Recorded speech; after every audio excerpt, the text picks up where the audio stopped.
Hey y'all, it's Indigo here, coming at you with round 3, the championship round of the 5v5 Grand Arena going on right now. Here's my opponent's squads. He's got a First Order squad, a Bastila squad. He's got some Kira-led scoundrels with Vandor there. He's got an Ewoks team. And let me show you what he's got at the bottom here.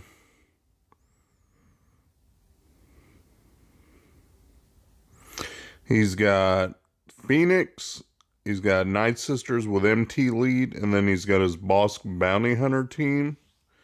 So he didn't set his Jedi Revan. He doesn't have Darth Revan. He didn't really go heavy on D. I think he wanted to try to win on efficiency. So let me show you how that works out for him. Y'all know I want to win in one and not concentrate on squeezing out every banner, but if you got to, you got to. So let's dive into it. We'll start with his bounty hunters. This is why, I don't know, he had a slow Bosk. This is why you don't go with a slow Bosk. He doesn't get the taunt off, and if someone comes against you with fast troopers, like what I got, you can just mow them down like nothing. Get the first kill, get the turn meter going, get another kill, start knocking them down like dominoes, going after Boba there, now Bosk. Everybody's buffed to the gills with plenty of turn meter, death mark, done. Now just Dengar, and boom, 60 banners in like 30 seconds. So don't do that. He's got his First Order team. I went ahead here and chose to use my own First Order because, for one, I'm faster and got better mods. So I figure I can control the flow of the battle a little bit better with my own First Order because I know what they're capable of and I know kind of what his can do. So after you get in for a few turns, you can get kind of the flow of the battle going and get a feel for it. What I like to do is, of course, get Executioner going and have him start going after the weaker ones, like take out First Order Officer there. He's got Phasma on his team. You can go ahead and get rid of Phasma. And he's also got Executioner back there. Want to work on Executioner when we get the chance, just to get the numbers advantage.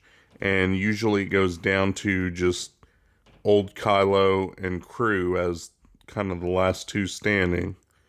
So worked on Phasma, got rid of her. Now I'm putting work in on Executioner as, you know, kind of the main damage dealer. You want to use crew's special of that stun to go ahead and keep the enemy crew stunned when you can.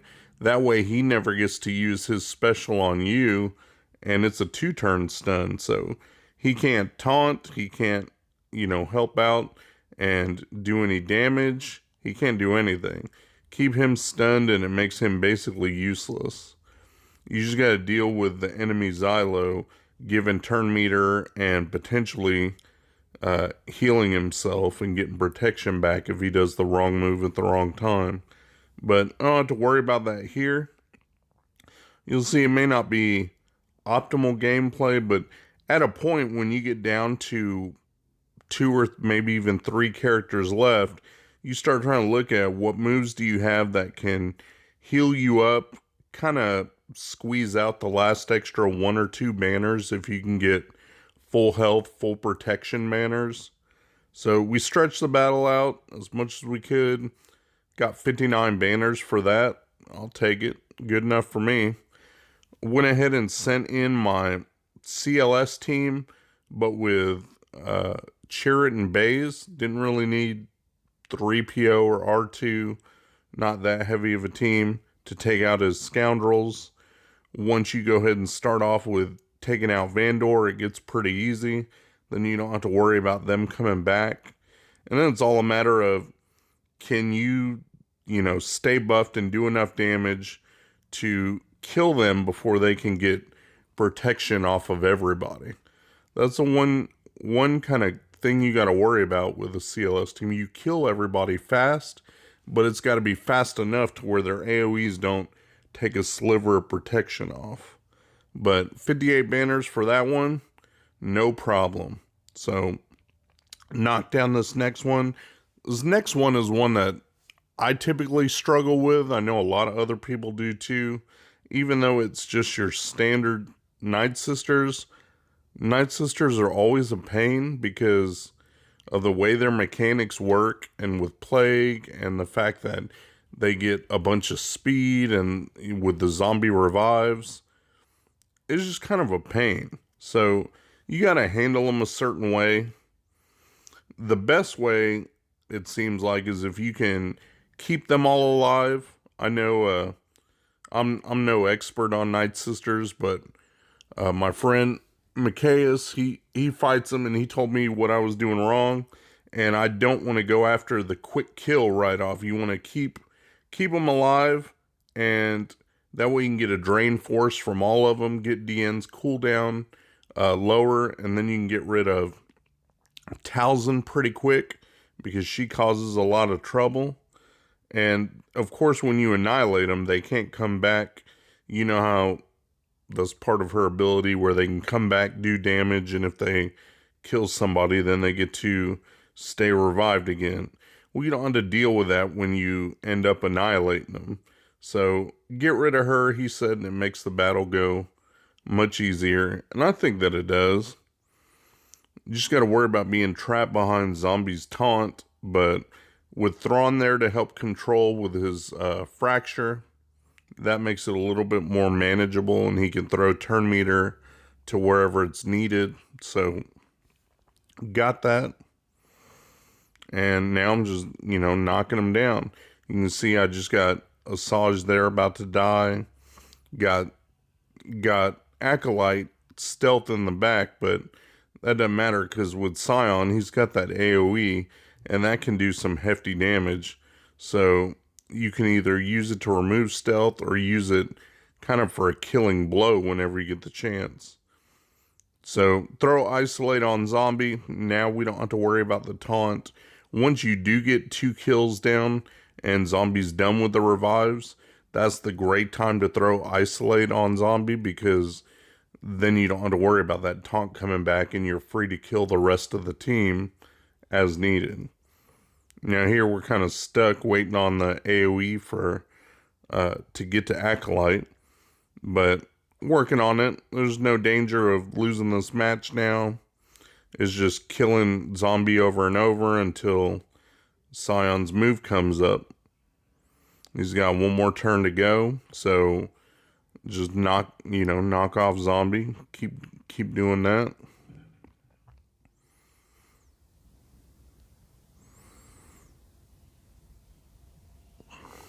And here we go. I'm going with the big AoE, and now just enough to kill Acolyte, top somebody up with a little bit of protection. Try to squeeze out, one extra banner if possible. Like I said, my opponent wants to play the efficiency game. Now we're going to use Treya's Isolate again to give someone else protection and try to get a little banner off that. And then finally Sion's big hit to top him up. Don't think it was quite enough. Ended up with 57 banners, but good enough for that one. Moving right along, the next match we're going to do is a JTR Resistance against his Phoenix squad. I know you guys might say, oh, well, you're using some overpowered squads. Well, this is the thing I hate about this map, and maybe some people like, but I don't, is that with ships taking up the whole bottom zone, all your squads, all 7 of the squads are kind of in one area, and you don't get to hide anything, so there's no strategy in that way. So what's there is what's there. So you can take your 7 best squads and figure out how best to utilize them. And that's what I'm doing. I don't have to worry about, does he have something hidden behind that I gotta save the CLS team or save a Treya team for a possible counter back here. No, what's there is what's there. So if I have Treya and CLS and Revan, why not use them? You know, I'm going to take my 7 best teams against whatever he's decided to put down on defense. And since he went pretty light and didn't throw anything super difficult down, it makes my job pretty easy. You can see JTR just does her thing, man. Mows everybody down, and Illuminated Destiny to get some protection back on everybody. And that's pretty much that.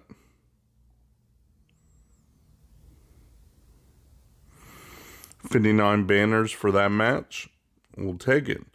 Like I said, my opponent was, I guess, wanting to play the efficiency game. So here we go. Here's his Bastila Jedi team against my Jedi Revan team. I went ahead and just went in with the top 4. Didn't take a 5th in there because might as well squeeze out an extra banner. You know, 99% of the time, a Jedi Revan team is going to end up with protection, you know, full health, full protection. So why not go ahead and get that extra banner when you know you're not going to need a 5th? You know, there's no way a Bastila Jedi squad's going to outclass my Revan squad. So that's what I'm doing here. A couple of, you know, you saw 59 banners, 57. So here I'm going to go for 61 and see if I can't get that average up a little bit.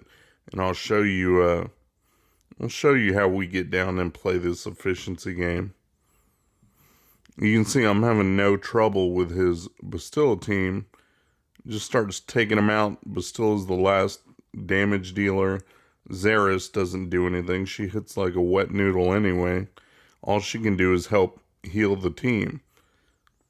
But they don't get, you know, that's the thing. They don't get below their bonus protection mostly anyway. So he might have been better just to have another damage dealer. But who knows, that may be all the Jedi he had. So he just got Zaris there now. She can't do anything, so knock her down with Grandmaster Yoda. And we'll call it a day. There's my 61 banners. I'll take it.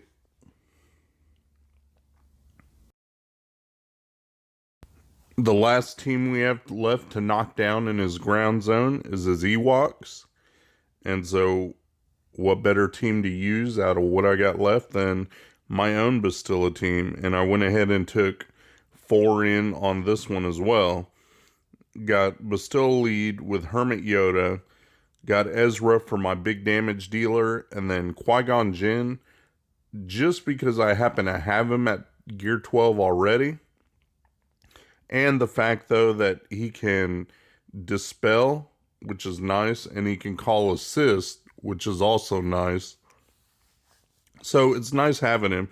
He is a bit squishy, but, you know, I'm hoping that they don't get through the bonus protection anyway, so that won't come into play and I don't have to worry about losing him.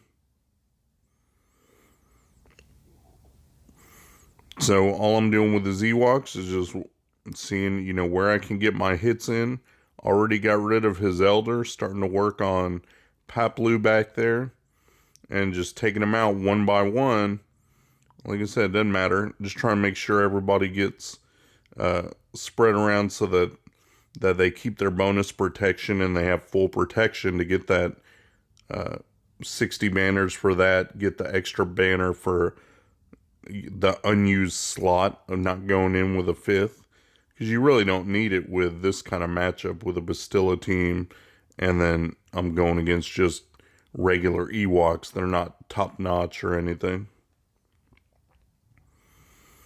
And that's that for the Ewoks. There's my 61 banners there.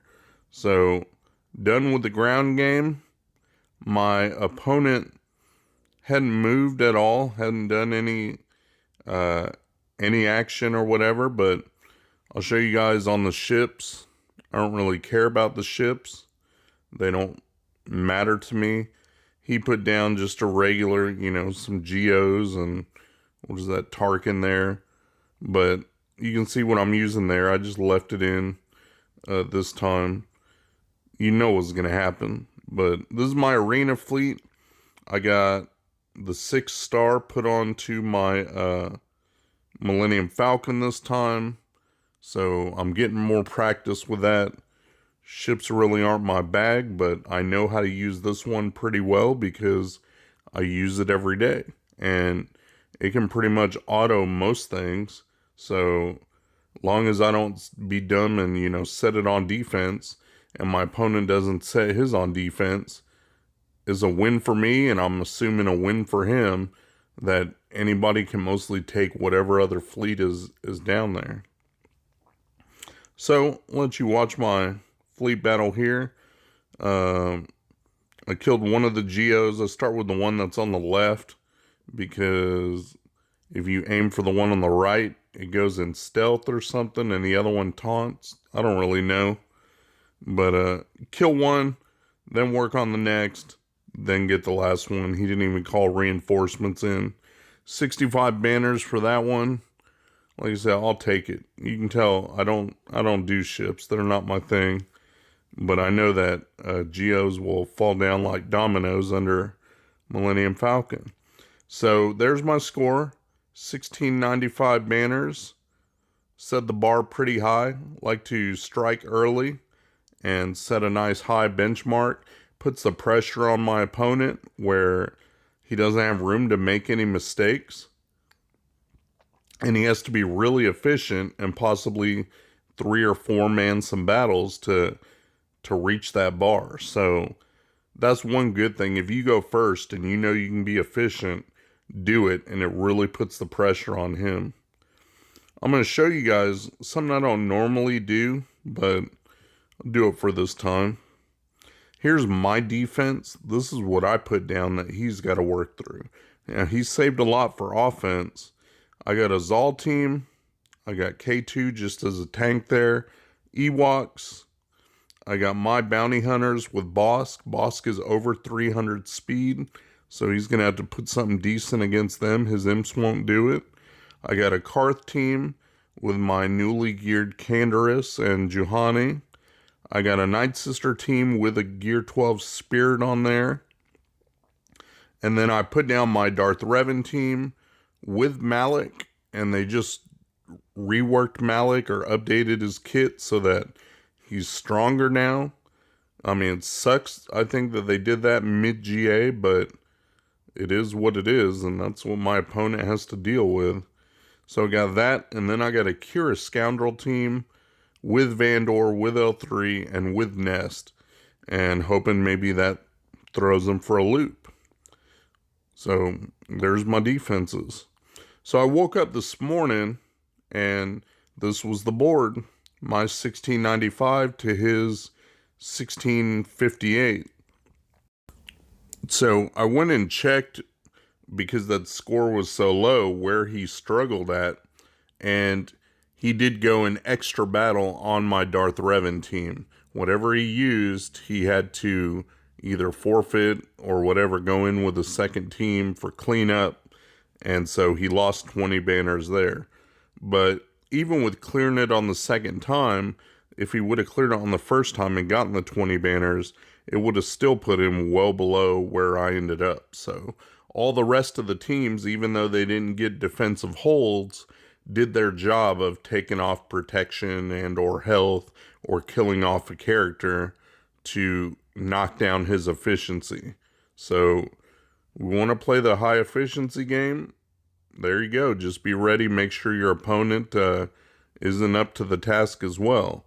If you go light on defense and they know what they're doing, expect that bar to be set pretty high. So that's it for this Grand Arena, round 3. I will see you guys in a couple days when the next round starts. Shout out to my buddy Mikayas. He runs a modding service. He'll go through, make sure you got the right squad compositions and the right mods on the right characters. Give your account a real nice tune-up. I'll put the link to his Discord in my description. Go ahead and check him out. Tell him Indigo sent you. Thanks for watching my video, guys. If you enjoyed the video, please give me a thumbs up, subscribe, share your comments down below, and hopefully you'll check out my other videos on my channel. Peace!